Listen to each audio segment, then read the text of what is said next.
Good afternoon, friends. I'm a senior fellow here at NML, and in that capacity I'm chairing. I'm not a specialist on the subject. I do teach ancient dentistry. Parul's work must be familiar to many of you who are into doing ancient dentistry, because her landmark work, which is the one that I really connected to, was the one on the Torana, which is absolutely brilliant. I don't know how much of it is going to come into today's lecture, but she has a couple of very important points. Parul teaches in the School of Arts and Aesthetics. She's an associate professor there. And so you teach in the University of Illinois. I thought you worked there in okay, I'm sorry. I am sorry. Okay. Well, so nice of you. So it's right there. I was just mixing up.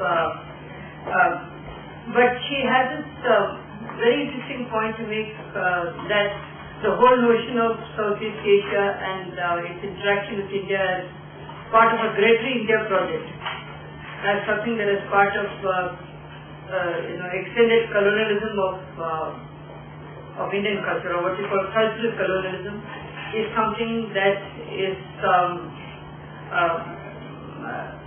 wrong kind of portrayal of the situation. There was much more of what you call interaction, encounters, and assimilation between the two cultures, and that goes beyond the mere appropriation of the Southeast Asian, let's say, this is spirit of architecture, because they believe that is a Pallava architecture, Pallava art that gets reflected in Southeast Asia. This is, I thought, a very interesting aspect that she looks at, and also when she talks about localization. So you must have read the abstract. I want you to be waiting. I hand you over to Dr. Parul, Dhar, India and Southeast Asia. The iconography of early cultural interactions. I mean, it's almost like a kind of historiographical and biographical study of these interactions. Parul. Thank you, Professor Ramaswamy, and I thank all of you for having made the time to be here this afternoon. I'd like to thank the Meru Memorial Museum and Library, and especially its director, Professor Mahesh Rangarajan, for inviting me to speak on the subject of the iconography of early cultural interactions between India and Southeast Asia. The focus today obviously is on that aspect of cultural interactions which find a presence in the iconographies of its visual past. Let me first clarify what I mean by iconography here.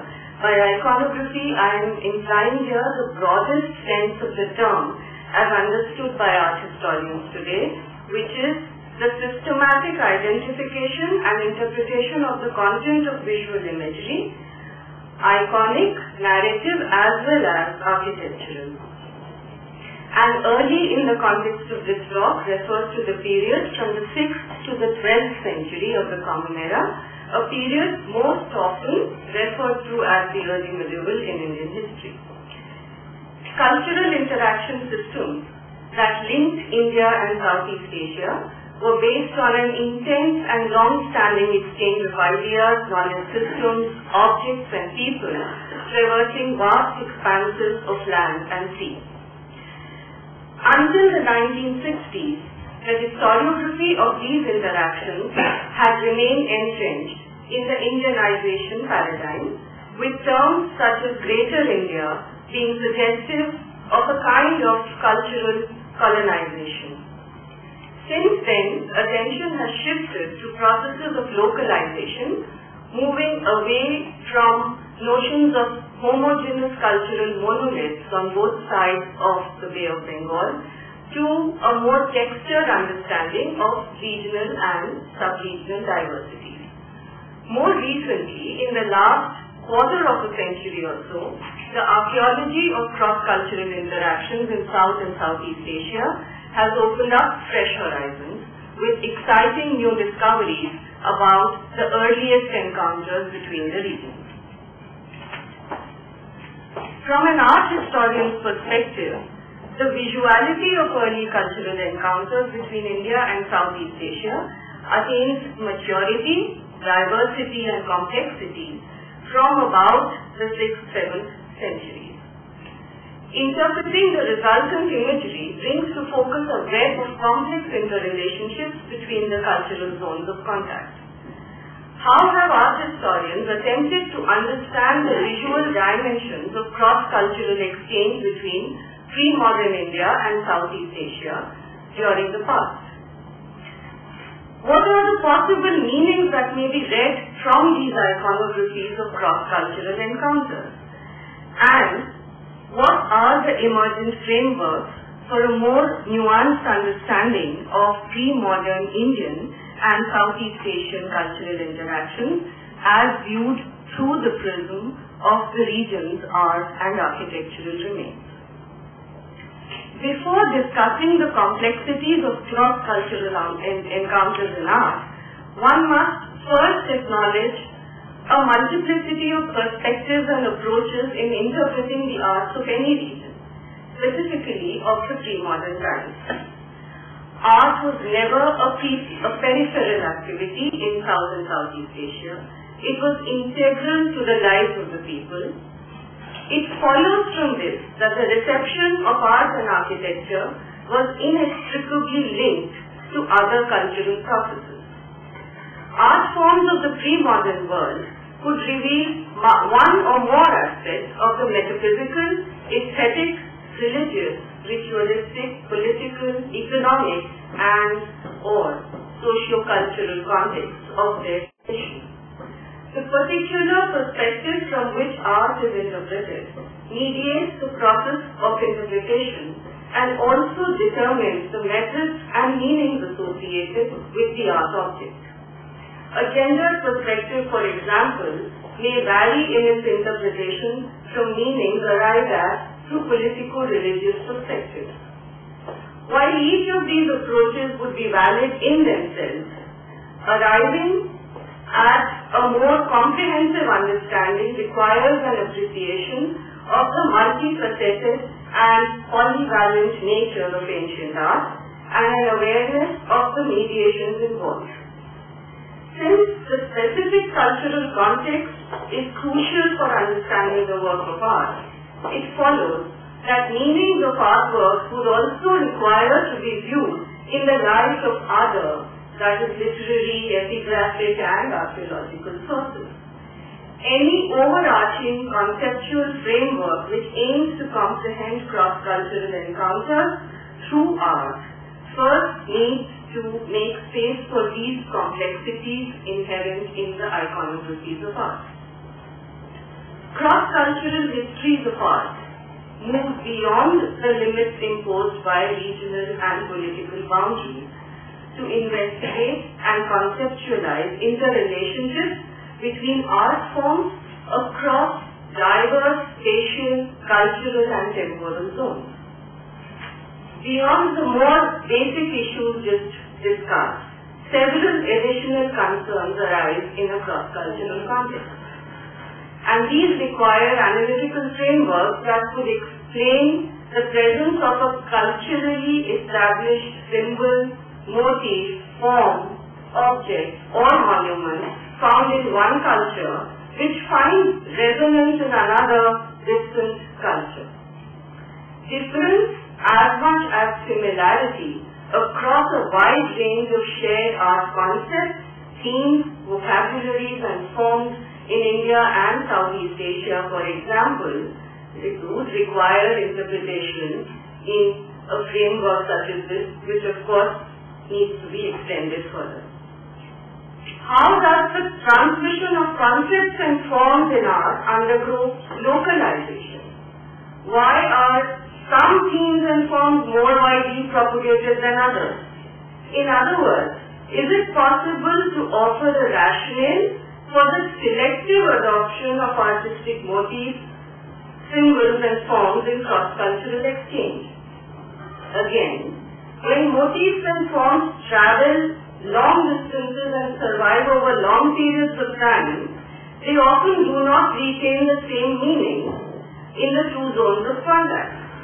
What are these shifts in meanings associated with processes of localization, and in what ways does this kind of an iconographic transference add to our understanding of the distinctiveness as much as similarity of the two or more cultures in conversation?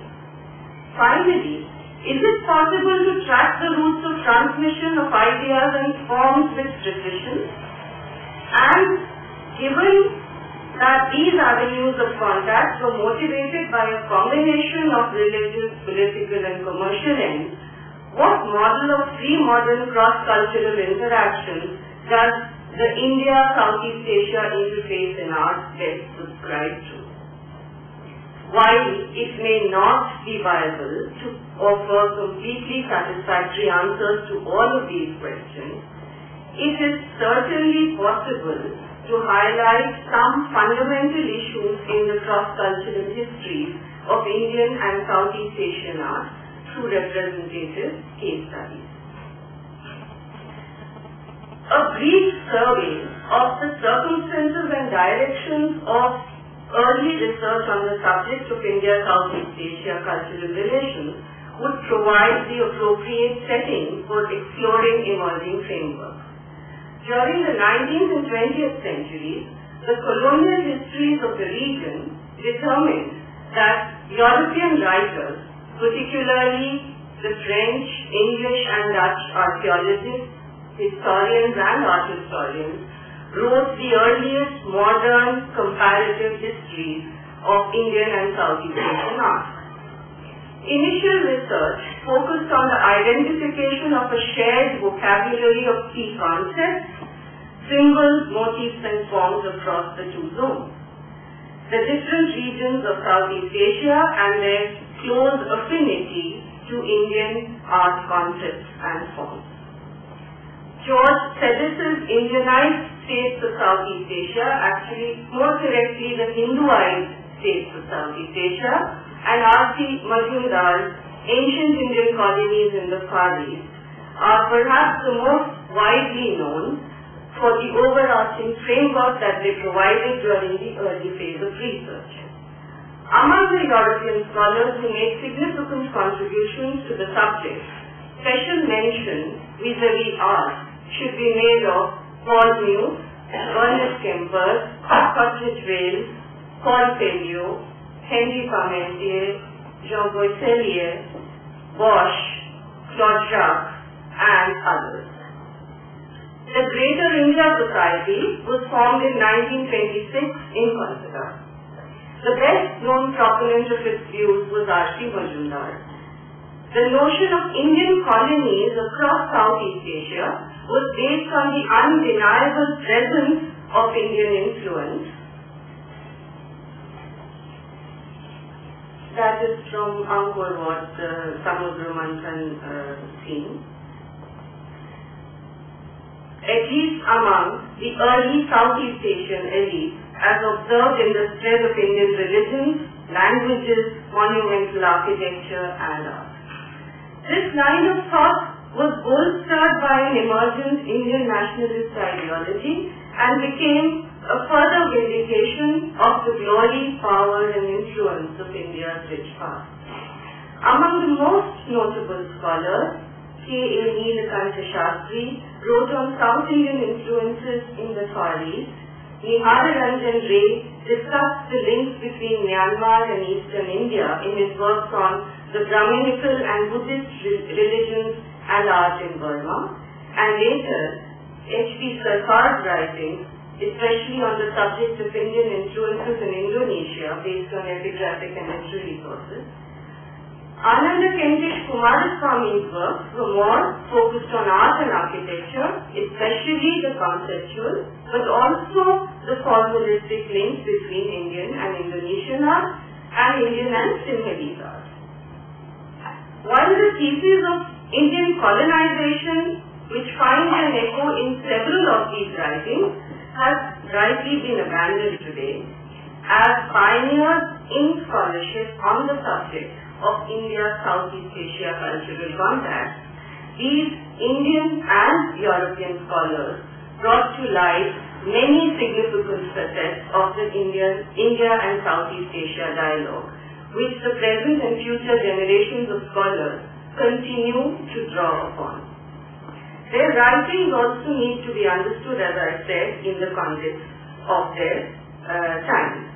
It should be of some significance to the historiography of the subject that at least some of these writings acknowledge an early development of Southeast Asian society prior to Indianization or the Sainicization.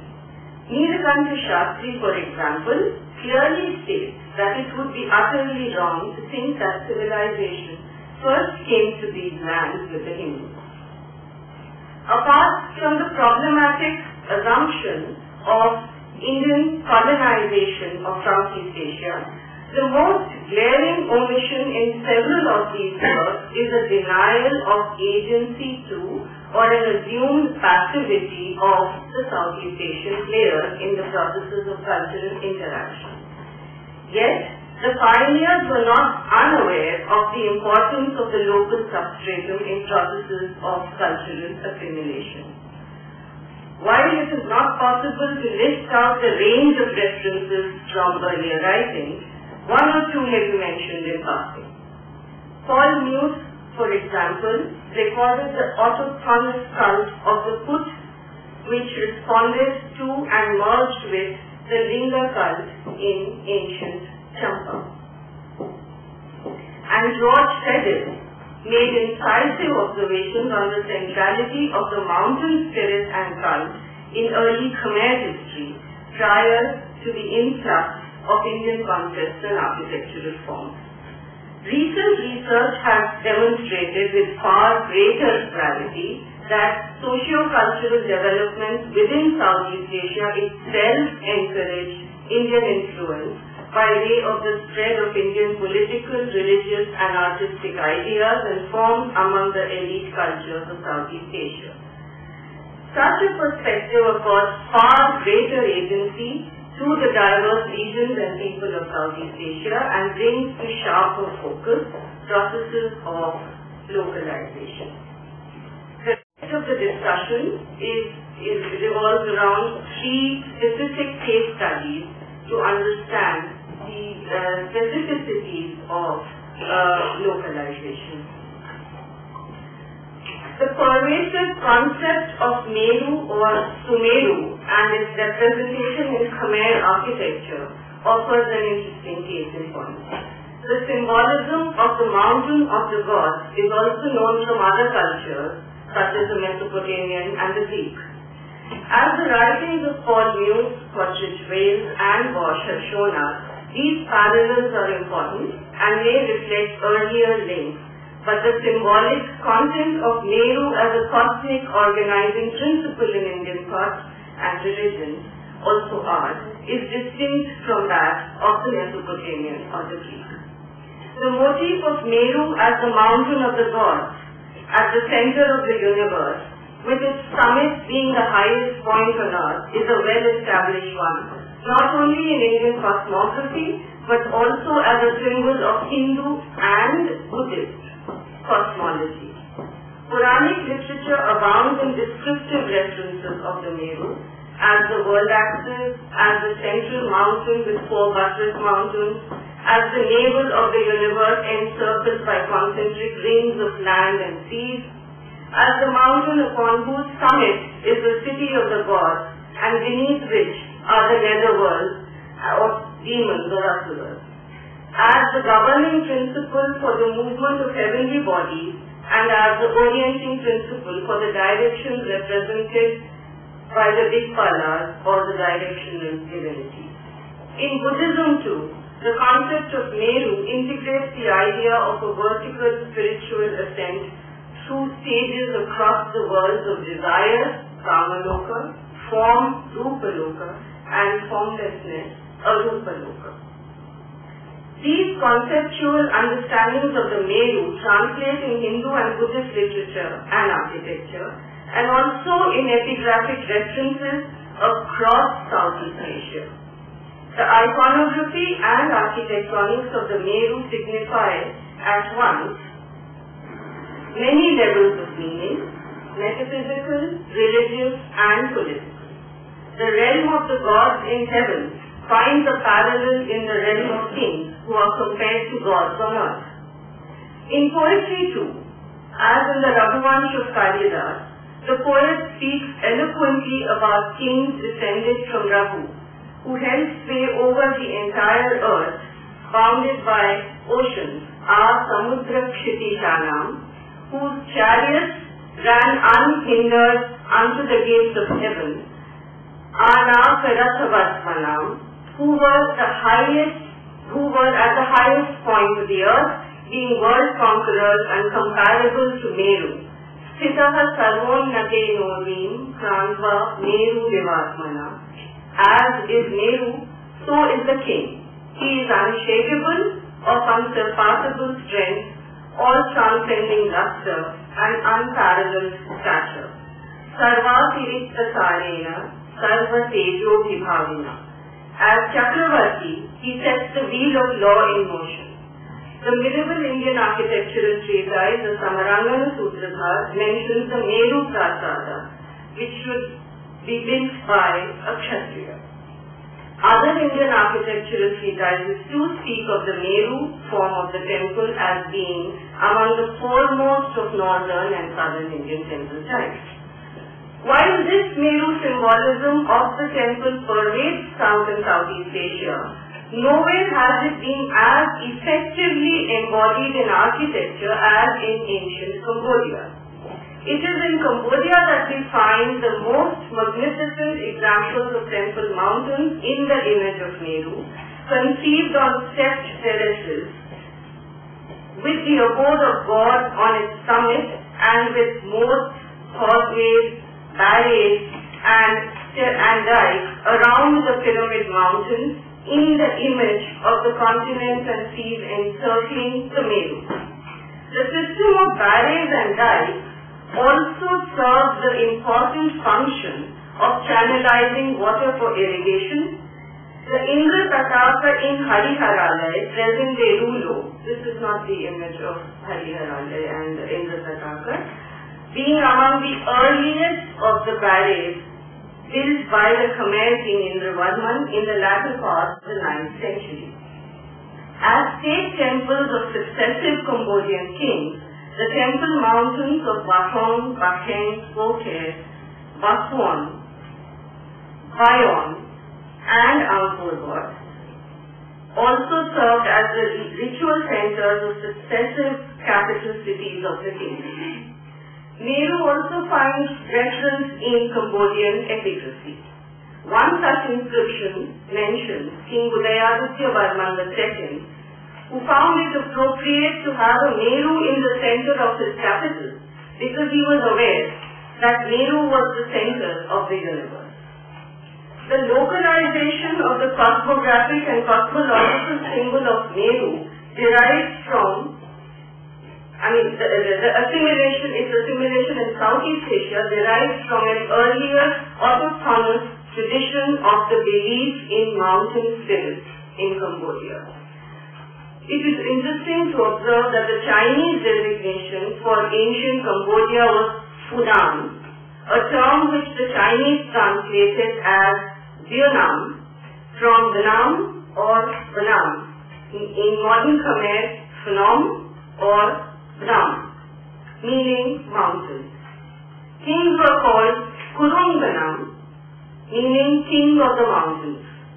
The Chinese also refer to a sacred mountain in the center of Funan, on which Maheshvara was believed to have descended.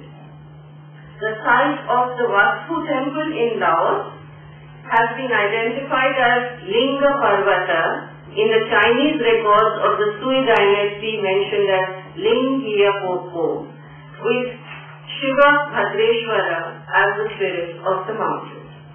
The iconography of the Cambodian temple mountain thus reveals a coming together of religious, political as well as economic aspects of the ancient Cambodian society. Cambodian artistic genius localizes the Meru symbolism of India within its own belief in the supernatural powers of the mountain, in rituals of kingship, and also its immediate concerns of water resource management and irrigation. The mountain as the abode of God and its connections with Kurung Banam, or the king of the mountains, takes the form of the grand temple mountains of Cambodia. I take another case study, moving from architecture to the icon, and I look at Avalokiteshvara worship in South and Southeast Asia. With the spread of Buddhism from India to large parts of Asia, the humane appeal of Bodhisattva Avalokiteshvara as the ultimate embodiment of compassion, protection and deliverance that made him increasingly popular for worship in Southeast Asia. While the beginnings of the concept of Avalokiteshvara in Buddhism have been traced by scholars to a much earlier period, it is only during the 6th century of the Common Era that the iconography of Avalokiteshvara as a savior from worldly perils and disasters gained greater significance. Avalokiteshvara's compassionate and protective qualities emerge clearly in Buddhist texts such as the Saddharma Pundarika Sutra and the Karanda Vyuha Sutra. Nandana Katiwong has meticulously traced the spread of Avalokiteshvara across mainland Southeast Asia. Her research has highlighted the patterns of assimilation of this imagery in Southeast Asia. Although based on Indian prototypes, local beliefs in each of the Southeast Asian regions had an important role to play. While the Theravada tradition of Myanmar and central Thailand discouraged superhuman, larger-than-life forms of Avalokiteshvara iconography, Champa and Cambodia, where Shaivism was the dominant state religion, developed elaborate, larger-than-life iconographies of Avalokiteshvara. As Lokeshvara or Lokanatha, the lord or the protector of the people, his status at times rose to that of a state cult, and was concretized in monumental art and architecture, from which this cult that was given such prominence as a state religion is something from which the king derives legitimacy. And for example, the Cham King Indravarman II in the Dongzung stele inscription mentions Aham Lokeshwaram Kartum, that is, with his own hands, at least the inscription records that he dedicates the image of Avalokiteshvara for the protection of his praja, and also constantly the comparisons are drawn, just as Lokeshwara protects, so does the king protect. Alongside the significance of Avalokiteshvara's iconic presence in the religion, ritual and politics of South and Southeast Asia, another important dimension to his popularity and propagation relates to trade.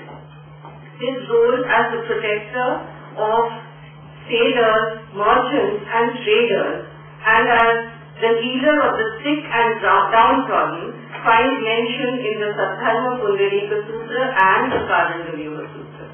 Importantly, the early iconography of Avalokiteshvara offers significant evidence in this context, particularly those iconographic choices and narrative themes which visualize the Simha Avadana and also the Ashta Mahabhaya Avalokiteshvara, or Avalokiteshvara as the savior from the 8 great perils. Some of the earliest representations belong to the 5th and 6th centuries and are encountered at Ajanta, Karla, and Aurangabad. Recent research by scholars such as Pia Brancaccio on the Aurangabad case and Osman Bokharachi on the art and archaeology of maritime trade have taken us forward in unraveling the significance of these iconographies. Their work forces us to look closer at the rationale for the iconographic choices made. In the interior of Cave 7 at Aurangabad, for example, the 8 great barrels from which Avalokiteshvara offers protection are carved all around an imposing, larger-than-life sculpture of Avalokiteshvara as the savior. Now, carved around this are the 8 great barrels, the Ashta Mahabhaya, saving from fire, saving from hell, saving from thirst, and saving sailors from shipwreck is an important part of this. Here I have enlarged the one which shows Avalokiteshvara as the savior of sailors and mariners, protecting them from shipwreck. Bokharachi's research, which draws from the results of maritime archaeology, includes the tantalizing discovery of the Godhvaya shipwreck and demonstrates the presence of a strong Avalokiteshvara cult in Sri Lanka near the mouths of rivers facing the sea and also inland along the navigable rivers. This attests to the importance of this bodhisattva for mariners, merchants, and traders. Now, more difficult perhaps is the task of locating the precise routes of influence and assimilation. Careful visual analysis of the stylistics and iconography of art remains, coupled with archaeological insight on the distribution and spread of Avalokiteshvara shrines and icons, continue to enlighten our understanding of the multivalence of the Avalokiteshvara icon at the intersections of aesthetics, religion, politics, and trade. I come to the last case study for today, and predictably I should imagine it speaks to the Ramayana in South and Southeast Asia. The epic theme of the Ramayana in the literature and arts of Asia can scarcely be done justice to here. Yet no discussion on the iconography of cultural encounters in the region could be concluded without its mention. Much has been written about the ways in which the Ramayana has been retold, rewritten, reenacted, and refashioned across the South and Southeast Asian landscape. It remains an integral part of the cultural consciousness and the political imagination of the Asian people. As the writings of Dr. Hines, Kapila Vatsyayan, Sheldon Pollock, Paula Richmond, Robert Goldman, Sachidanand Sahai, Cecilia Levin, and several other scholars have amply demonstrated, the retellings of the Ramayana in different media, oral, textual, epigraphic, performative, and sculptural, are closely interlinked to each other and to the distinct processes of localization in the different regions of Asia. Cecilia Levin's recent readings of the Ramayana sculptures at Ramanan, for example, demonstrates how a close scrutiny of the iconography of the Ramanan Ramayana sculpture provides insight into the processes of transition in the assimilation of varied versions of the epics, the Uttara Ramacharita, the Valmiki Ramayana, the Kakavin Ramayana, and the later Hikayat Sri Rama. All of them correspond at different junctures to the mid-9th century version in stone. Yet none of them, together or separately, provide a complete explanation for this Ramayana in stone. While the Kakavin is almost contemporaneous to this visual text, engraved at Ramanan, The Hikayat Sri Ram is a 16th century Malay recension of the story and reveals Islamic influence. Between these and the many unrecorded versions of the text, oral and performances, lie the processes of localization of the epic in Central Java. Let us take the example of the sculptures portraying the childhood of Lava and Kusha in Valmiki's Hermitage from the Uttarakanda of the Ramayana, which line the inner face of the balustrade in the ambulatory of Chandi Brahma at Brahmana.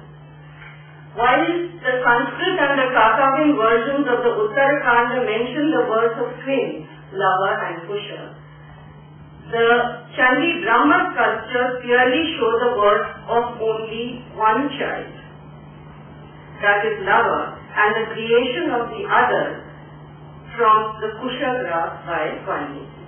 This mid-9th century sculpted version corresponds to the much later 16th century textual version of the Hikayat Sri Rama, which also narrates the episode of the creation of Kusha by Maharshi Kari, as Valmiki is referred to in this text. This is just one small example. The divine demonic encounter between Shiva and Ravana in the environs of Kailasha is yet another theme from the Uttarakanda, well known as the Ravana Anugraha Murti, and seen particularly in Cambodia and Champa, besides India. The first 36 sargas of the Uttarakanda describe various episodes from the life of Ravan, the principal antagonist of the epic. The 16th sarga tells the story of Ravana's arrogance in attempting to uproot Kailash, the abode of Shiva and Parvati, Shaila Moolam Upagamat, and of the dramatic sequence of events that followed. Disorder prevailed in the divine realm as the mighty Ravan shook the mountain with his many arms. Solaya Masa Tamshaila. Shiva was quick to restore harmony and crush his pride. By merely pressing down his toe, Shiva brought to bear the weight of the mountain upon the king of demons, Padam Mushtena Tamshailam, Hidaya Masa Leelaya, who rolled then with fame, Mukto Viravaha. A penitent Ravan then appeased Shiva for 1,000 years when the god finally graced him with a boon and released him.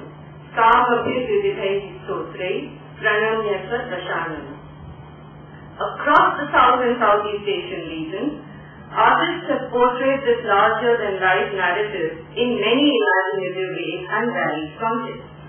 The climactic moments of the story have been captured by artists in various ingenious tableau-like juxtapositions of the scenic and the iconic. While Shiva and Ravana are the chief protagonists of this epic encounter, the environs of Himalayas provide an ideal setting to convey the tensions and links between the divine and demonic realms. At Bandai's place, a 10th century, well-known 10th century monument in Cambodia, the transference of the Himalayan realms to a newer geographical setting is taken further at the level of description through an elaboration of the landscape images, the ganas, the siddhas, the attendants, and so on. Significantly, Shiva and Parvati are seated atop a mountain shaped as a stepped pyramid that represents Kailasha transformed as Meru. Ravana, whose 10 heads are similarly arranged in a pyramidal fashion, is represented in a dynamic stance. Landscape symbolism as a device to convey the more deeply entrenched conceptual underpinnings of this theatre of the gods and demons is uniquely expressed in this visualization of the narrative through the rendition of the temple mountain. The architectonics of the landscape in this instance is structured in a way that integrates the monumental with the scenic. We have already elaborated on the significance of the temple mountain and is needless to do so here. Shiva, seated atop Kailash as Meru, upholds cosmic order, just as the king positioned at the center and the apex of his kingdom controls earthly order. Interestingly, the Srimanaka stele inscription from the time of the Cambodian king Jayavarman VII compares the enemy king Sri Jayaindravarman of neighboring Champa to Ravana. He describes this town king as being presumptuous as Ravana in attempting to attack the Khmers and causing the sack of Angkor in ancient Cambodia. To briefly sum up, the few examples relating to the iconography of early cultural interactions between India and Southeast Asia discussed here yield a range of meanings in which aesthetic, religious and political and socio-economic aspects are inextricably entwined. There is much that still remains enigmatic. Fresh research is unfolding newer horizons, and the archaeologist of today is more and more focused on settlement patterns, early societies, and the exchange of goods and artifacts in the region prior to the middle of the first millennium. More than ever before, it is now gradually becoming possible to track at least some routes and channels of contact with greater precision. This opens up newer frontiers of research and calls for greater collaboration between the archaeologists and the art historians to interpret new evidence. Equally crucial and rewarding is the task of fine-tuning the methods and framework employed for interpreting intercultural exchange through the lens of the region's rich visual remains.